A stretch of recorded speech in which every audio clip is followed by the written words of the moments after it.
안녕하세요. 저는 서울 종로구에 살고 있는 40대 초반의 기혼 여성입니다. 흔히들 사람 일이라는 건 어떻게 될지 알 수가 없다는 이야기를 많이 하잖아요. 딱 그 말이 맞더라고요. 제가 무엇보다 그 말을 실감하게 된 것은 제 전남편과의 이혼을 통해서였습니다. 개차반도 그런 개차반이 따로 없었거든요. 심지어 마지막에는 바람까지 피워서 헤어지게 되었고요. 물론 그 인간이 저와 결혼하기 전부터 그런 모습이었던 것은 아니었습니다. 그전에는 세상에 그런 사랑꾼이 따로 없을 정도였거든요. 거의 자기 간이고 쓸개고 다 빼서 줄 것처럼 행동했었죠. 이혼을 했다고 하면 결혼 전에 진작 그런 모습을 알아보지 못했냐고 하는 사람들도 있었는데 저희가 사귄 게 3년이 넘었으니 연애 기간이 짧다고 할 수도 없었어요. 그런데도 결혼 후에 이렇게까지 태도가 달라질 거라는 건 도저히 알 수가 없는 일이더라고요. 이럴 줄 알았으면 차라리 결혼하지 말 것을. 이게 이혼하기 직전쯤에 제가 거의 매일 했던 생각이었습니다. 짧았지만 행복했던 순간들도 있었는데 그와 반대로 그 인간과 함께 살면서 불행했던 기억들이 너무나 컸기 때문에 할 수밖에 없었던 생각들이었죠. 결국 최악의 모습만을 보여준 채로 저희는 이혼을 했습니다. 이혼을 하고 나니 속이 시원하면서도 한편으로는 미친 듯이 억울하더라고요. 나쁜 짓은 저 인간 혼자서 다 저질렀는데 왜 그 고통은 제가 감수해야 하는 것인지 이해가 되지 않았죠. 단지 우리가 결혼을 했다는 이유 하나만으로요. 그런데 나쁜 짓을 저지른 인간들은 결국 천벌을 받는다더니 전 남편 놈에게 준비된 천벌은 따로 있었습니다. 다만 그 벌을 받게 되기까지 시간이 조금 오래 걸렸을 뿐이었죠. 인간은 착하게 살아야 한다는 이야기를 다시금 교훈으로 삼게 된 제 전 남편과 저의 이야기를 들려드릴게요. 제 나이 딱 30살이 되었을 때 저는 2년의 공백기를 깨고 새로운 연애를 시작하게 되었습니다. 그때까지만 해도 저는 제 인생에 아직 운명적인 사랑이 남아있다는 생각을 하고 있을 때였거든요. 이 세상 어딘가에 저의 운명적인 반쪽은 있지만 다만 아직 그 사람을 만나지 못했을 뿐이라고 믿었죠. 너 연애를 너무 오래 쉬는 거 아니야? 네 또래 친구들은 전부 다 데이트한다고 난리더라. 소개팅이라도 좀 하지 그래. 내가 괜찮은 사람 좀 소개시켜 줄까? 무슨 소개팅이야. 난 그렇게 자기적인 만남 같은 거 싫어. 그냥 자연스럽게 만나고 싶어. 헐씨구, 너 보니까 회사랑 집만 오가는 것 같던데 어디서 자연스럽게 만나게? 너 그러다 솔로로 늙어 죽는다. 나중에 후회하지 말고 지금 오빠가 하는 말 잘 들어. 나이 더 들면 결혼하고 싶어도 괜찮은 남자들은 죄다 장가가고 없다니까. 그래? 그럼 혼자 사는 것도 나쁘지 않지 뭐. 저는 연애와 결혼에 나이는 중요하지 않다고 생각했어요. 물론 사촌 오빠의 말이 확률상 그럴 가능성이 높다는 이야기라는 건 저도 알고 있었어요. 하지만 그렇다고 해서 나이에 쫓겨서 조급하게 누구를 만나거나 하고 싶은 생각은 조금도 없었습니다. 제 주변에 벌써 이혼하는 친구들을 보니까 일찍 좋은 짝을 만난다고 해서 그게 꼭 평생 갈 인연이라는 이야기도 아닌 것 같았고요. 비슷한 조언을 해주는 사람들은 비단 사촌 오빠뿐만이 아니었어요. 하지만 저는 여전히 자연스러운 만남을 꿈꾸면서 들어오는 소개팅을 죄다 거절하고 있었죠. 그러던 어느 날이었습니다. 솔로로 지내고 있는 제가 불쌍해서 하늘이 제 소원을 들어주셨던 걸까요? 저는 그토록 기다리던 인연을 정말 우연한 기회에 만날 수가 있었습니다. 당시에 저는 모교인 대학교에서 시간 강사로 일을 하고 있었어요. 정신없이 바쁘던 학기를 마치고 막 방학에 돌입해서 저도 이제야 겨우 한숨을 돌리고 있던 때였죠. 학생들의 기말고사 채점을 마치고 성적 등록까지 끝나고 나면 다음 학기가 개강할 때까지는 저도 꿀맛 같은 자유를 맛볼 수가 있었거든요. 물론 그 사이에도 다음 학기 개강 준비와 학회 참석, 논문 작성 같은 일거리들이 남아있기는 했지만요. 어쨌든 방학을 맞이해서 드디어 저는 벼르고 벼러왔던 클라이밍 동호회에 가입하게 되었습니다. 체력이 없어도 너무 없어서 지난 학기 중에 내내 피곤에 쩔어 있었거든요. 심지어 밤잠 좀 못 자고 일을 했다고 코피까지 쏟은 적도 있을 정도였습니다. 이대로는 도저히 안 되겠다 싶더라고요. 생존 체력을 끌어올리기 위해서는 뭐라도 해야 할 판이었습니다. 헬스를 해야 하나, 등산을 해야 하나, 그것도 아니면 러닝을 해야 하나. 고민을 하고 있던 차에 제 눈에 들어왔던 것은 다름 아닌 클라이밍이었어요. 그때 한창 인기를 끌기 시작해서 실내 클라이밍장이 많이 생기고 있던 찰나였거든요. 근력을 키우는데 엄청 좋다고 하더라고요. 인터넷을 찾아보니 저 같은 초보들에게도 차근차근 1부터 100까지 알려준다는 클라이밍 동호회가 있었어요. 직접 겪어보는 것과는 다르니 일단 한번 나와보라는 말에 설레는 마음으로 나갔었던 게 딱 8월 초, 뜨거운 태양이 장렬하던 어느 한여름이었습니다. 그러니까 고소공포증이 있으시다고요? 네, 그러면 좀 어려울까요? 이거 이런 경우는 또 처음이라서. 그리고 그렇게 나갔던 첫날에 저는 그 자리에 있던 모두를 당황스럽게 만드는 발언을 했어요. 그건 제가 고소공포증이 있다는 이야기였죠. 동호회 회장님은 벌써 경력이 10수년째 베테랑이었습니다. 하지만 저처럼 고소공포증인 사람이 클라이밍을 하겠다고 들어온 것은 처음이라고 하시더라고요. 그래도 일단은 기왕 여기까지 나오셨으니 한번 해보시죠. 진석아! 오늘은 네가 좀 잘 알려드려. 네? 제가요? 주변을 휘휘 둘러보던 회장님이 주변에 있던 누군가에게 지시를 했습니다. 그때 지목당했던 사람은 슬금슬금 눈을 피하고 있던 저와 비슷한 나이대의 한 잘생긴 남자분이었어요. 본인의 이름이 불리자 화들짝 놀라며 정말로 자기가 하는 거냐고 몇 번을 되묻더라고요. 그때 저는 느낌이 왔습니다. 아, 내가 민폐 캐릭터가 되겠구나 하는 느낌이요. 그렇게 오늘의 첫 수업이 마지막 수업이 되는 건가 싶었는데 뜻밖에도 그분은 처음에 당황한 티를 냈던 것과는 다르게 저에게 차근차근 친절하게 잘 가르쳐 주시더라고요. 일단 첫째도 안전, 둘째도 안전이니까 그 부분을 제일 신경 쓰셔야 합니다. 특히나 초보자분들은 더 말할 것도 없고요. 네, 그럼 일단 제가 기본적인 장비 설명이랑 주의사항부터 알려드릴게요. 잘 들어보시고 이해가 안 가는 부분이 있으시면 바로바로 질문하세요.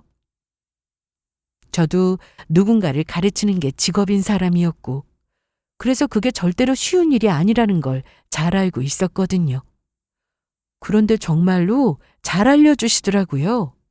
제가 정말 하나도 아는 게 없어서 지금 생각해보면 말도 안 되게 답답한 질문도 많이 했었는데 그럴 때도 싫은 티 한번 내지 않고 자세히 반복해서 설명을 해줬고요.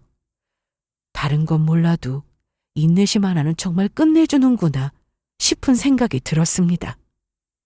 그 뒤로도 계속 저희는 팀을 이뤄서 수업을 진행했습니다.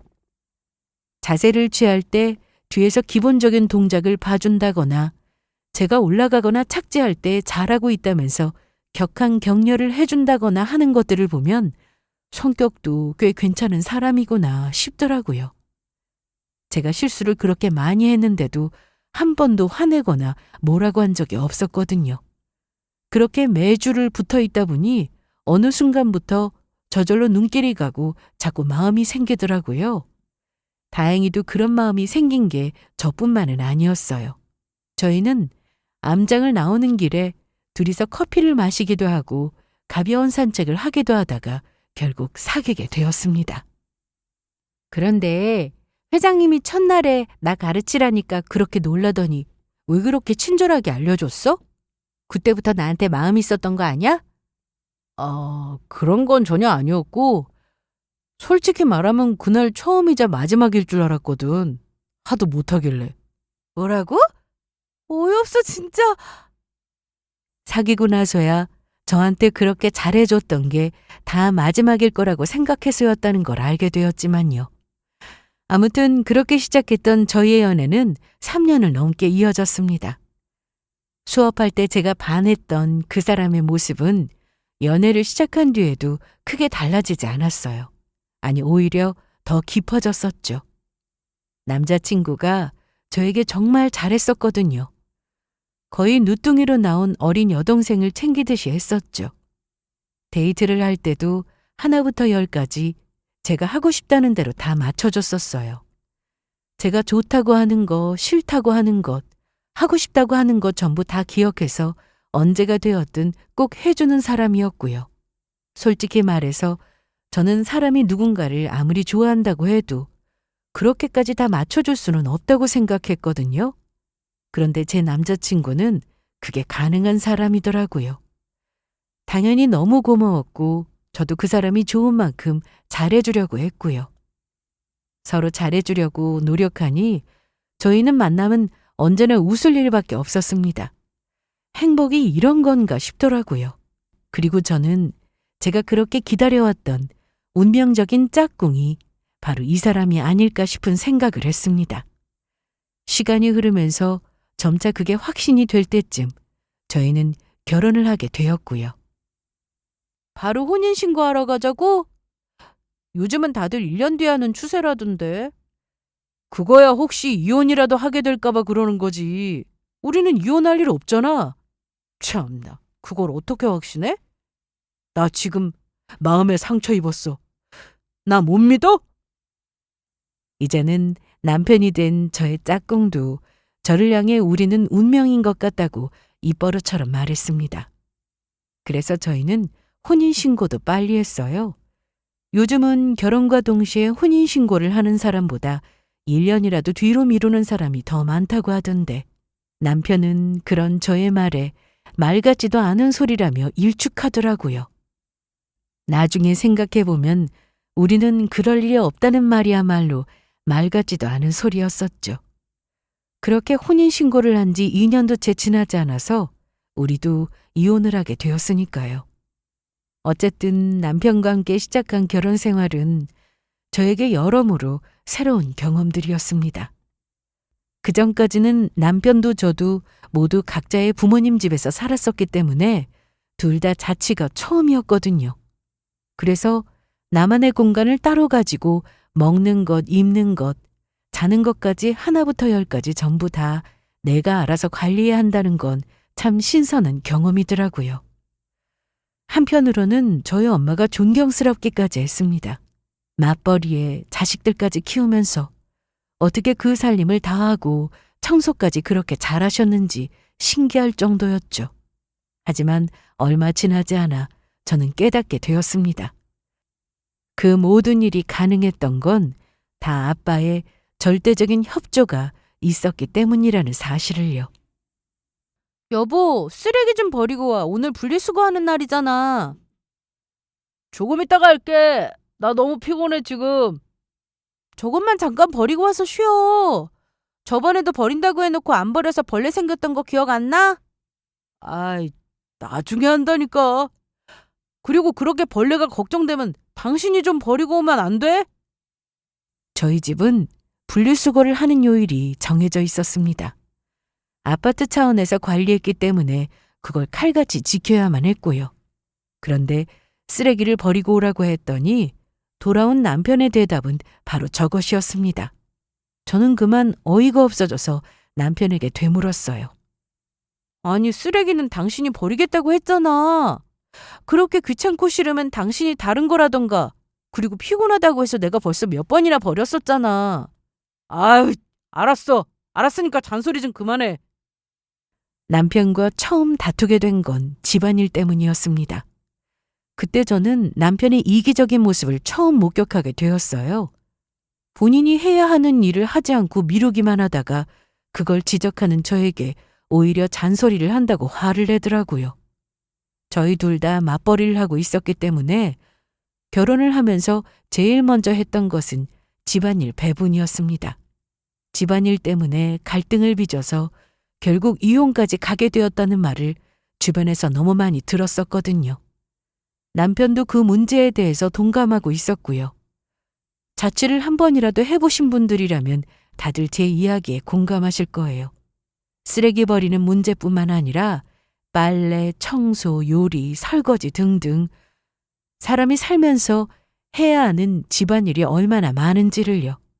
저는 절대로 그런 비극을 만들고 싶지 않았습니다. 남편과 집안일을 각자 세세하게 분배하면서도 이건 어디까지나 만약을 위한 거라고 생각했고요. 사실 이런 게 없더라도 남편이 알아서 집안일을 잘할 거라고 생각했거든요. 평소에 보아왔던 모습으로는 남편이 조금 깔끔을 떠는 성격이기도 했기 때문에 다른 건 몰라도 청소에 있어서만큼은 제가 입을 댈 일이 없을 거라고 믿었죠. 그런데 이게 웬걸요. 저는 그 위생 개념이라는 것도 상대적인 문제일 수 있다는 걸 처음 알게 되었습니다. 남편은 오로지 본인 몸에 관해서만 깔끔을 떨더라고요. 샤워도 하루에 2번씩 하고 입었던 옷도 조금만 땀을 흘리면 하루에도 몇 번씩 갈아입는 사람이 정작 같이 살고 있는 집안 청소에 관해서는 강 건너 불구경하듯이 손을 놓고 있었거든요. 제가 청소를 하라고 말을 하지 않으면 집이 돼지우리가 되든지 쓰레기장이 되든지 신경도 안 쓸 사람이었습니다. 쓰레기 봉투에서 벌레가 나올 지경이 되는 걸 보고도 미루고 미루다가 제 독촉에 마지못해 나가고는 했고요. 결국 저는 남편과 담당을 바꾸었습니다. 제가 쓰레기를 버리고 청소를 하고 남편이 빨래를 하고 설거지를 하는 걸로요. 요리는 먼저 퇴근을 하는 사람이 번갈아 하면서 하기로 했고요. 하지만 그것도 여의치가 않았습니다. 여보, 화장실에 수건이 하나도 없는데? 그래, 건조기 안에 수건 있어. 가져가. 건조기 안에 넣어놓지 말고 꺼내서 빨래 좀 개. 벌써 사흘째 저기 들어가 있는 거 아니야? 그냥 저기서 바로 꺼내서 쓰면 안 돼? 굳이 귀찮게 빨래를 개야 하나? 정말 저는 할 말을 잃어버리고 말았어요. 예전에는 그래도 시키면 구시렁거리면서라도 하는 척이라도 하더니 이제는 아예 대놓고 귀찮다고 하더라고요. 건조기에서 바로바로 꺼내서 쓰는 것도 바쁠 때 어쩌다 가끔이었지. 솔직히 이게 무슨 말도 안 되는 소리예요. 대꾸할 가치도 없는 소리였지만 그래도 저는 좋게 좋게 남편을 설득하려고 노력했습니다. 저렇게 건조기에 넣어두면 수건은 몰라도 옷까지 다 구겨져. 제발 빨래 돌리고 바로 꺼내서 개자. 내 생각에는 빨래를 너무 자주 해야 하는 것 같아. 솔직히 쓰레기는 일주일에 1번 버리는데 빨래는 일주일에 2번씩 돌리잖아. 설거지도 매일 해야 하고. 어떨 때는 하루에 2번씩도 하잖아. 당신이 하는 일에 비해서 내가 하는 일이 너무 많은 거 아니야? 무슨 소리야 진짜. 당신이 쓰레기 버리기 싫다고 해서 내가 버리게 된 거잖아. 그리고 그렇게 따지자면 청소는 내가 매일 하는 건데 그건 왜 빼는 거야? 아이 몰라. 아무튼 빨래 돌리는 거랑 빨래 개는 거랑은 별개의 일로 쳐야 하는 거 아니야? 설거지하는 거랑 요리하는 것도 별개의 일이라고 각자 나눴잖아. 빨래는 내가 돌릴 테니까 개는 건 당신이 해. 아니면 나 다른 일 빼주든가. 다른 부부들은 갈등이 생기면 이야기로 풀어나간다고 하던데 저는 남편과 이야기를 하면 할수록 오히려 갈등이 더 깊어지는 느낌이었습니다. 무엇보다 저런 말도 안 되는 억지 주장이 남편의 입에서 나왔다는 사실이 믿어지지가 않았어요. 하기 싫어서 우기는 거냐? 아니면 정말 진심으로 그렇게 생각하는 거냐고 물었더니 진심이라고 당당하게 대답하더라고요. 그때 제가 느꼈던 실망감은 이루 말할 수가 없을 정도였습니다. 내가 사랑했던 남자의 실망스러운 모습을 계속해서 목격하게 되는 것. 이게 진짜 결혼 생활이라는 건가 싶기까지 하더라고요. 서로 사랑해서 했던 결혼이었고 더 행복해지기 위해서 하는 게 결혼이었는데 결혼하고 나서 저는 남편과 매일을 집안일로 싸웠던 기억밖에 나지 않았습니다. 시간이 지나니 상황도 점차 바뀌어 갔습니다. 나중에는 그냥 싸우기가 싫어져서 제가 알아서 하게 되더라고요. 정말 제가 전부 다 알아서요. 어차피 한 집에 사는 이상 누구라도 해야 하는 일이었으니 남편이 하지 않은 집안일은 그냥 말없이 제가 했죠. 청소도 빨래도 쓰레기 버리는 일도요. 그때까지 저는 그런 생각을 했습니다. 그저 묵묵히 제가 본인 일까지 하다 보면 남편도 속으로 깨닫는 것이 있을 거라고요. 그런데 깨닫는 것이 있기는커녕 남편은 오히려 더 잘됐다 하면서 희희낙낙 손을 놓고 놀기만 하더라고요. 남편이 퇴근 후에 집에 와서 하는 일이라고는 매일같이 TV로 야구 중계를 보거나 방에 들어가서 친구들과 컴퓨터 게임을 하는 것뿐이었습니다. 이게 저에게 닥친 현실이라는 게 정말 믿기지가 않더라고요. 남편이 결혼하기 전에는 제가 일하느라 조금만 힘들어해도 안쓰러워하면서 자기 일처럼 마음 아파하던 사람이었거든요. 그랬던 사람이 어떻게 이렇게까지 변할 수가 있는지. 그것도 결혼한 지 1년밖에 되지 않았는데 말이에요. 게다가 저와 부딪히는 부분은 집안일이 전부가 아니었습니다. 남편은 심지어 이기적이고 내로남불이기까지 했어요. 뭐든지 본인은 다 되고 저는 다 안 되는 일이더라고요. 왜 이렇게 쓸데없는 걸 많이 샀어? 순 자기 거만 샀네? 쓸데없는 거라니. 선크림이랑 로션, 바디크림 있던 거 다 써서 하나씩만 새로 산 건데 나머지는 생리되고. 바디크림은 몸에 바르는 건데 꼭 이렇게 비싼 거 써야 해? 그냥 나처럼 올인원 하나 가지고 쓰면 되잖아. 말도 안 되는 소리 하지 말고. 바디크림 비싸봤자 3만 원짜리야. 그러는 당신은 얼마 전에 게임기 60만 원짜리 질렀잖아. 집에 게임기 이미 2대나 더 있는데. 그건 내 취미 생활이잖아. 그렇다고 내가 뭐 술, 담배를 하기를 해. 다른 걸 즐기기를 해. 유일하게 게임 하나 하는 거 가지고 그렇게 뭐라고 해야 해? 남편 기준에서 본인이 게임을 포함해서 몇십만 원씩 한 방에 지르는 건 다 필요한 소비였어요. 반면에 제가 화장품이랑 생리대를 사는 건 비싼 사치품이었고요. 생리대도 순면으로 산다고 했더니 마트에서 봤던 다른 생리대에 비해서 비싸다면서 가성비 좋은 걸 쓰면 되지. 꼭 이런 걸 써야 하는 거냐면서 묻더라고요. 친구들을 만나서 놀다가 늦게 들어올 때도 마찬가지였습니다. 본인이 하는 건 사회생활이고 제가 하는 건 유부녀들끼리 모여서 하는 헛짓이었어요. 본인이 실수를 할 때면 그럴 수도 있는 일이었고 제가 하면 정신을 어디다 두고 다니는 거냐면서 불같이 화를 냈고요.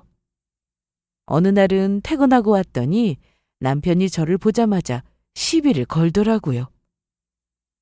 당신은 사람이 왜 그렇게 냉정해? 뜬금없이 무슨 소리야? 내가 어제 저녁에 분명히 목이 칼칼한 게 감기 기운이 있는 것 같다고 말했잖아. 사람이 이렇게 말을 했으면 아침에 따뜻한 국이라도 좀 끓여놔야 하는 거 아니야? 하다못해 죽이라도 좀 만들어 놓던가. 그럼 만들어 달라고 어제 미리 말을 하지 그랬어. 요즘 우리 아침 안 먹고 나가잖아. 나는 당연히 안 먹고 나가는 줄 알았지? 그걸 꼭 일일이 말을 해야 알아? 됐어. 참 기가 막히더라고요. 자기가 조금이라도 아플 때면 옆에서 붙어서 간호를 안 해주네. 나한테 관심이 없는 것 같네 하면서 저를 무슨 피도 눈물도 없는 냉혈한으로 몰아가더라고요. 그런 사람이 정작 얼마 전에 제가 독감에 걸려서 아팠을 때는 죽 한 번 사온 적이 없었거든요. 죽이다 뭐예요? 그때 제가 입안이 까끌거려서 밥맛이 없다고 했더니 자기 혼자 거실에서 치킨에 피자까지 시켜서 야구 보면서 신나게 먹고 있더라고요. 저는 밥까지 굶어가면서 빈속에 항생제를 털어놓고 있었고요.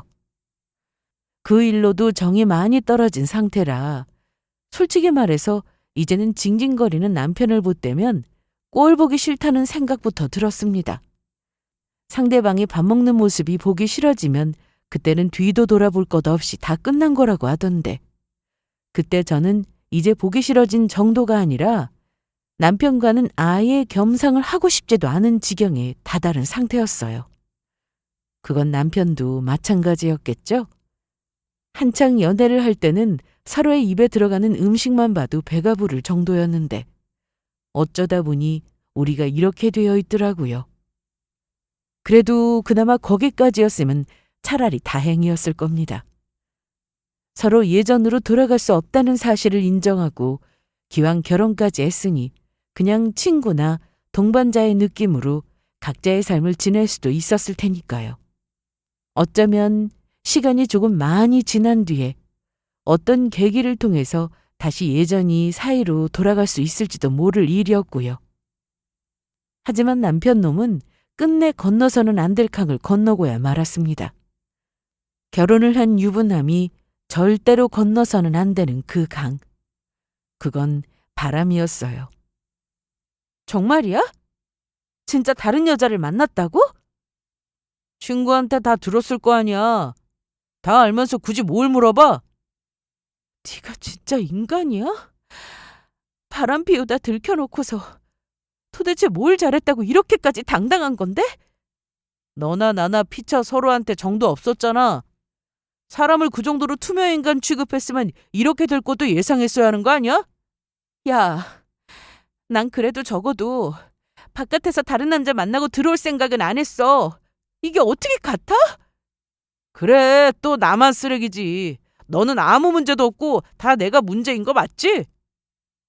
남편 놈은 다른 여자와 데이트를 하고 있다가 현장에서 발각이 되는 바람에 저에게 그 사실을 들켰습니다. 심지어 그건 제 친구의 제보를 통해서 찾아간 장소에서였어요. 그 인간들이 자주 갔던 모 카페가 제 절친한 친구의 친언니가 하는 카페였거든요. 언니를 만나러 갔다가 제 남편을 보게 된 친구가 놀라서 저에게 연락을 했고 그 자리에서 셋이 대면하게 된 것이었죠. 제가 더 믿을 수가 없었던 게 뭔지 아세요? 남편 놈은 그런 파렴치한 짓을 저질러 놓고도 반성의 기미 한 번 없이 제 앞에서 당당했다는 사실이었습니다. 불륜 현장을 와이프한테 들켰으면 싹싹 빌어도 모자랄 판국에 오죽했으면 자기가 바람까지 피울 생각을 했겠느냐고. 오히려 본인이 잘못을 저지른 것마저도 다 제 탓이라고 하더라고요. 저는 인간이 저렇게까지 뻔뻔할 수가 있다는 사실을 믿을 수가 없었습니다. 그리고 그 뻔뻔한 인간이 다름 아닌 제 남편이었다는 사실도요. 우리는 이제 돌아갈 길이 없는 것 같네. 야, 조용히 헤어지면 될 걸 기어이 소송까지 하겠다고? 아니, 그럴 생각 전혀 없는데? 누구 좋으라고 조용히 헤어져. 와이프 놔두고 상간녀 만나서 외도할 때는 소송당할 것까지는 각오하고 저지르는 거 아니야? 그래, 네 마음대로 해라. 어차피 네 눈에는 내가 사람으로도 안 보일 텐데. 저는 헤어지는 그 순간까지도 남편에게 사과 한마디 받지 못했습니다. 그럴 생각이 없다는 사실을 알게 된 그 순간 저는 그 인간에게 이혼 소송을 걸었고요. 당연히 남편이 만났던 불륜녀에게도 상간녀 소송을 함께 걸었습니다. 끼리끼리 만난다더니 이것들이 아주 쌍으로 개념이 없더라고요. 제가 이혼 소송을 걸자 남편은 발광을 해댔습니다. 나중에는 저도 결혼 생활을 성실히 하지 않았다면서 이혼인 관계가 파탄난 데는 제 책임도 있으니 어쩌니 하더니 변호사를 선임하겠다고 난리를 치더라고요. 말도 안 되는 소리였죠. 소송은 당연히 제가 이겼고 양쪽에서 위자료도 받아냈습니다. 물론 제가 입은 정신적인 충격에 비하면 그건 푼돈이나 다름없었지만요. 어쨌거나 저희는 그렇게 볼 꼴 못 볼 꼴을 다 본 채로 막장극 하나를 찍으며 이 결혼 생활에 마침표를 찍게 되었습니다. 우리의 끝이 이럴 거라고 그 누가 상상이라 했을까요? 아마 이혼을 하는 사람들, 특히나 배우자의 일방적인 과실과 외도로 헤어지게 된 모든 사람들은 다 100이면 100, 저 같은 생각을 했을 겁니다.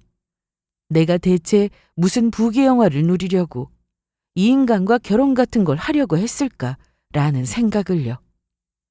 이혼을 한 뒤에 이사까지 했음에도 저는 한동안 그 인간의 소식을 전해들을 수 있었습니다. 주변에 워낙에 아는 지인들이 많았거든요. 연애를 하기 전까지만 해도 우리는 같이 아는 사람이 한 명도 없는 남남이었는데 3년의 연애와 2년의 결혼 생활을 거듭하면서 서로의 인맥에 아는 사이를 많이 만들게 되었던 거죠. 그 미친 인간이 바람 피워서 이혼당하고도 무슨 할 말이 그렇게 많은지 혜영이 뉴욕을 그렇게 많이 하고 다닌다더라? 그래? 이혼 소송에서 패소해서 위자료 낸 게 많이 억울했나 보네. 정신 나간 놈. 그런데 그 상견례랑도 헤어졌다고 하더라고. 들어보니까 그 사이에 또 다른 여자랑 만난 모양이야. 걔가 똥을 끊지 바람 피우는 놈이 여자를 끊겠냐고. 어찌나 제 욕을 많이 하고 다녔는지 아주 만나는 지인들마다 그 소식을 전해줄 정도였습니다. 저와 이혼을 한 이후에도 여전히 이 여자 저 여자 계속해서 바꿔가며 만나고 다니는 개차반 인생을 살고 있는 모양이었고요. 저는 그런 소식을 들을 때마다 그저 웃기만 했습니다. 화가 나는 것도 애정이 남아있을 때나 가능한 일이더라고요. 저는 지금까지 그 인간과 엮여서 결혼 생활을 했던 것만으로도 충분히 시간이 아까운 사람이었습니다. 이제 더는 그 인간에게 신경을 쓰고 싶지도 않았고 궁금한 것도 없었고요. 그저 영원히 제 인생에서 꺼져줬으면 하는 바람뿐이었죠. 1년쯤 뒤에 저는 또 다른 소식을 듣게 되었습니다. 다른 여자랑 재혼을 했다고 하더라고요. 돈 타령을 그렇게 하더니 사업하는 여자를 만났다고요. 그게 제가 들었던 그 인간의 마지막 소식이었습니다. 지인들에게도 더는 전남편 놈의 이야기를 저에게 전해주지 말라고 부탁했거든요. 지인들도 그래 무슨 좋은 소식이라고 하면서 더는 저에게 아무 말도 하지 않았고요. 그로부터 몇 년이 더 흘렀고 저도 다른 사람을 만나 재혼을 하게 되었습니다. 솔직히 말해서 재혼을 할 생각까지는 없었습니다. 좋은 사람을 만나서 연애까지는 하더라도 이미 한 번 실패한 결혼을 굳이 다시 해봐야 할까 하는 회의감이 있었거든요. 아무리 좋은 사람이라고 해도 그 사람이 결혼 후까지 여전히 좋은 사람으로 남을 거라는 건 알 수가 없었고요. 하지만 현 남편은 그런 저의 의심과 회의감, 불안감까지도 모두 이해하고 감싸주는 착한 사람이었습니다. 제가 전 남편과 어떻게 헤어지게 되었는지를 모두 다 듣고는 적어도 자신은 절대로 그런 일을 2번 겪게 하지는 않을 거라고 맹세했어요. 어차피 그 맹세도 몇 마디 말에 지나지 않을 뿐이라는 걸 잘 알고 있었지만 어쩐지 이 사람과는 다시 제가 꿈꿨던 결혼 생활을 할 수 있지 않을까 하는 기대를 조금쯤은 갖게 되더라고요. 예전의 경험 때문인지 다시 재혼을 하고 나서도 한동안 저의 일말의 불안감은 여전했습니다. 하지만 결혼하고 시간이 흘렀음에도 여전히 한결같은 남편의 모습을 보고 저는 비로소 마음을 놓을 수가 있었어요. 그리고 제가 남편에게 완전히 마음의 문을 열었을 때 그걸 증명이라도 하듯이 저희에게 축복이 찾아왔습니다. 생리를 하지 않아서 병원에 가니 임신이라고 하더라고요. 원래 생리가 들쭉날쭉 불규칙한 편이라 크게 신경을 쓰지 않고 있었거든요. 그런데 벌써 8주가 지났다고 하더라고요. 그제서야 입덧이 느껴지기 시작했습니다. 아, 진짜 너무 좋다. 세상을 다 가진 것 같다는 게 이런 기분인가? 그렇게 좋아? 당연하지. 내가 이 세상에서 제일 사랑하는 사람이 내 자식까지 가졌다는데 나 군대 제대했을 때보다도 더 행복한 것 같아 지금. 뭐래, 웃겨 진짜. 내가 정말 행복하게 해줄게. 고마워 여보. 당신은 무사히 낳기만 해. 내가 앞으로 우리 아기도 다 키우고 집안일도 다 할 테니까. 진짜지? 나중에 딴소리하면 안 된다. 내가 각서 쓸게. 남편은 각서를 쓰겠다며 부산을 떨어서 저를 한 번 더 웃겨주었습니다. 지금도 충분히 저를 많이 도와주고 있는 사람이었어요. 집안일도 저보다 훨씬 더 많이 하고 있었고요. 제가 뭐라고 말을 하지 않아도 알아서 다 잘하는 사람이었고 자기 일을 먼저 다 끝내놓으면 시키지도 않은 제 일까지도 같이 해놓는 사람이었거든요. 그런 사람이었으니 아이를 낳아도 잘할 거라는 건 말할 필요가 없었죠. 행복했습니다. 비로소 제가 찾고 있던 행복이 완성된 느낌이었어요. 비록 시간이 지날수록 입덧이 심해지고 몸도 힘들어졌지만 남편과 남편을 닮은 우리 아이까지 셋이서 앞으로 누릴 행복을 생각하면 뭐든 다 이겨낼 수 있을 것만 같은 기분이 들 정도로요. 배가 나올수록 남편은 점점 더 저를 한참 어린아기 돌보듯이 대했습니다. 무거운 건 들지도 못하게 했고 청소며 요리며 다 자기가 알아서 하더라고요. 저 힘들다고요. 병원을 갈 때도 남편은 항상 저를 따라다녔어요. 어느 정도 시간이 지나고 나서부터는 동네 산부인과에서 더 큰 분만병원으로 옮긴 상태였거든요. 혼자 가도 된다니까. 안 돼. 택시기사들 운전 거칠게 해서 걱정돼. 제가 모시겠습니다, 사모님. 아이, 회사 일 안 바빠? 당연히 바쁘지만 이것보다 더 중요한 일이 어디 있다고.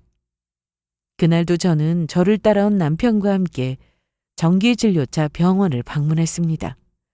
예약을 하고 왔음에도 이미 대기하고 있는 사람이 엄청나게 많더라고요. 접수를 하고 남편이 마침 회사에서 온 연락을 받으러 나간 사이에 저는 대기 의자에 자리를 잡고 앉았죠. 그런데 그곳에서 저는 생각지도 못했던 사람을 만나게 되었습니다. 선혜영? 외나무 다리에서 만난다던 바로 그 원수였어요. 제 전남편 놈이요. 6년 만에 만났음에도 바로 알아보겠더라고요. 하긴 저 얼굴에 저 목소리를 어떻게 잊겠어요? 가끔씩 꿈에라도 나타난다면 그렇게 기분이 더러울 수가 없는데 말이에요. 여자 가방을 들고 있는 걸 보니 재혼했다던 와이프를 따라온 모양이었어요. 재혼했다더니 임신했나 보네? 참, 하필이면 여기서 만나네. 악연은 악연이다. 그 인간과 저를 두고 악연이라는 단어 말고는 어떤 말을 표현해야 할지 모르겠더라고요. 그러자 그 인간은 어이가 없다는 듯이 입꼬리를 잔뜩 올려서 웃었습니다. 저를 아래 위로 살피더니 한마디 하더라고요. 꼬라지 보니까 거지처럼 사는구나. 뭐라고? 어디서 돈도 없이 변변찮은 놈 만났나 보네. 잘 좀 고르지. 하여간 너도 남자 보는 눈이 그렇게 없어서 어떡하냐? 이 인간의 시선을 따라서 저는 제 옷차림을 한 번, 그리고 그 인간의 옷차림을 한 번씩 살폈습니다. 아직 휴직계를 내지 않은 상태라 저는 학교에서 급하게 남편을 만나 병원으로 온 상태였어요. 강의는 없었지만 오늘 논문 준비 때문에 연구실에 갈 일이 있었거든요. 시간이 촉박해서 옷도 대충 입고 화장도 제대로 못하고 나온 상태였는데 가는 날이 장날이라고 하필이면 이 인간을 만나게 된 것이었죠. 그에 반해서 전 남편 놈은 화려하게 꾸민 꼴이 아주 공작새가 따로 없더라고요. 로고가 번쩍거리는 명품으로 온몸을 도배한 채로요. 하여간 돈도 없는 주제에 명품 좋아하는 건 여전하다 싶었습니다. 그러게 내가 남자 보는 눈이 없어서 너 같은 놈을 만났잖아? 그 뒤로는 너 같은 놈은 피해야겠다 싶어서 공부를 많이 하긴 했지? 아이고, 그래서 그 공부에서 만난 게 임신한 와이프 옷 한 벌 제대로 못 사주는 별 거지 같은 놈인가 보네. 저는 더 대꾸할 가치를 못 느껴서 그냥 웃기만 했어요. 오해를 하든 말든 저쪽에서 뭐라고 생각을 하든 말았든 이제는 저와는 상관없는 인간이었으니까요. 그저 이 불유쾌한 상황에서 빨리 벗어나서 눈앞에서 저 인간을 치워버렸으면 좋겠다는 생각만 하고 있었죠. 그때였습니다. 어머, 선혜영 교수님? 미라 씨. 뒤에서 들린 제 이름에 저는 바로 뒤를 돌아보았어요. 그곳에는 잔뜩 당황한 얼굴로 저와 전 남편을 번갈아 보고 있는 여자가 한 명 있었습니다. 여기는 어쩐 일이세요? 저는 진료 보러 왔어요. 정기 검진이라서요. 당신이 이 사람을 어떻게 알아? 전 남편 놈은 그보다 더 당황한 얼굴로 대화를 나누고 있는 저희를 돌아보았습니다. 잔뜩 어색한 웃음을 지으면서 전 남편 놈의 팔을 황급히 잡아끄는 미라 씨를 보자 알겠더라고요. 미라 씨의 남편이 바로 이놈이었다는 사실을요.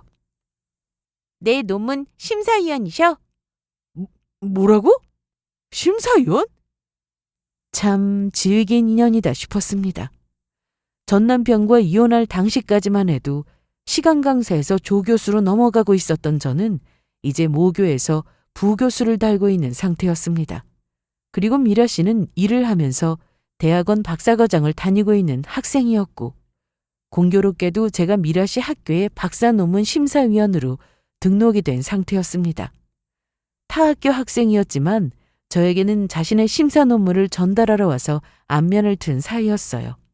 그 전에 세미나에서 한번 본 적도 있었고, 그 인연으로 저에게 심사를 부탁하기도 한 것이었고요.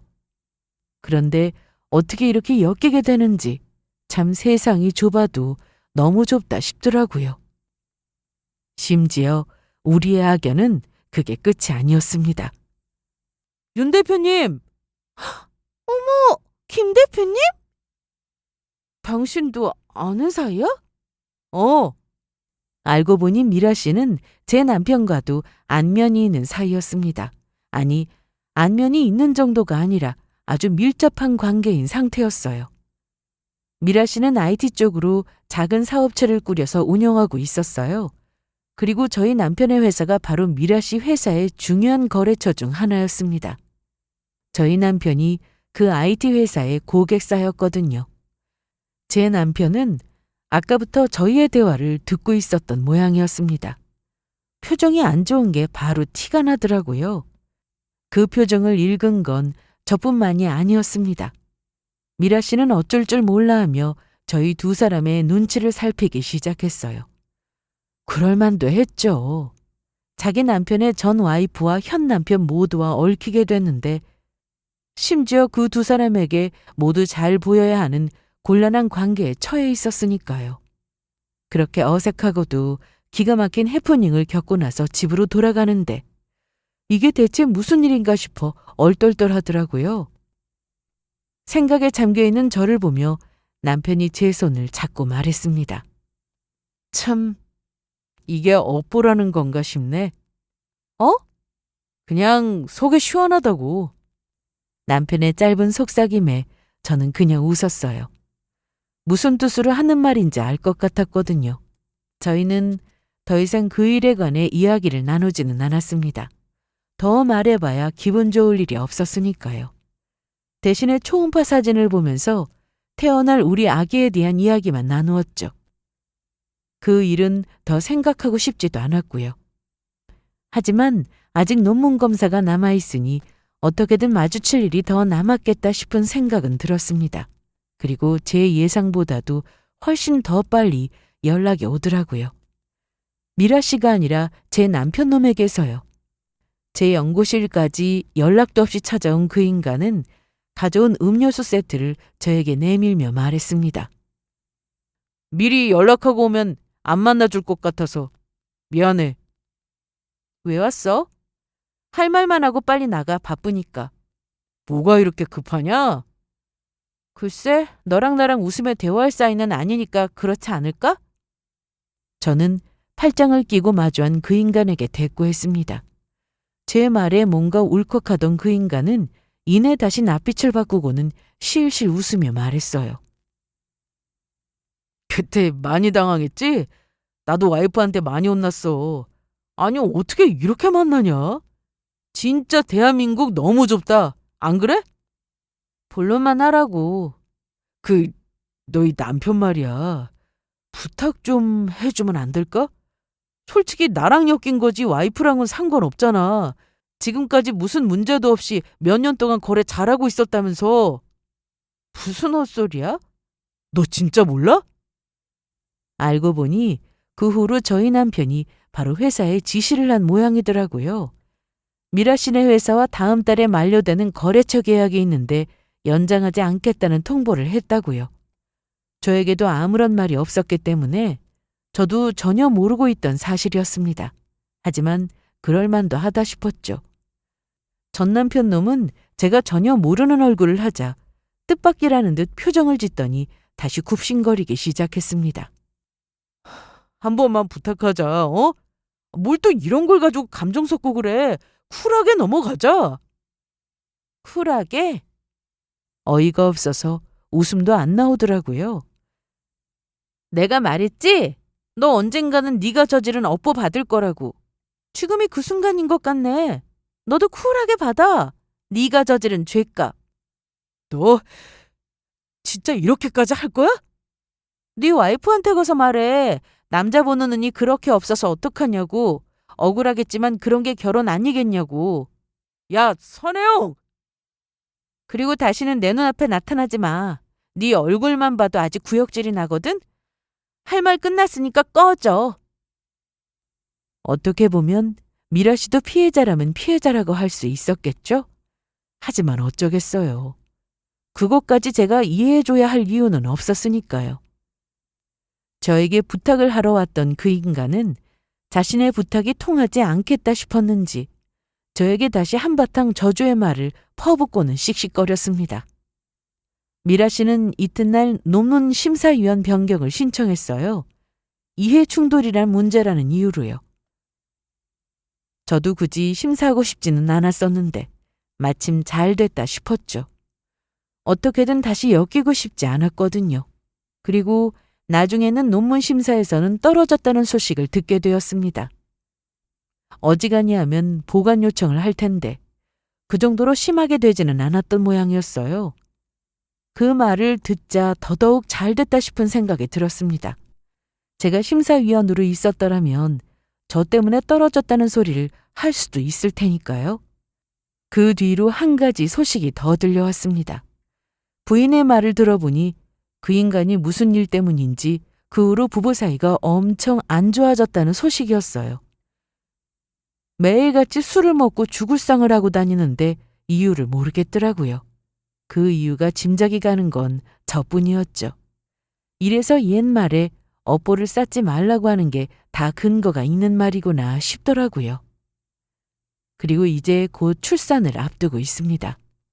얼마 전에는 남편과 마지막으로 아이 방을 꾸미면서 설레는 마음을 많이 꾸었어요. 이제는 과거의 모든 일들은 정말 다 잊을 수 있을 것 같다는 생각이 들더라고요. 앞으로는 우리 세 식구 행복한 일들만 생각하려고요. 제 이야기는 여기까지입니다. 들어주셔서 감사합니다.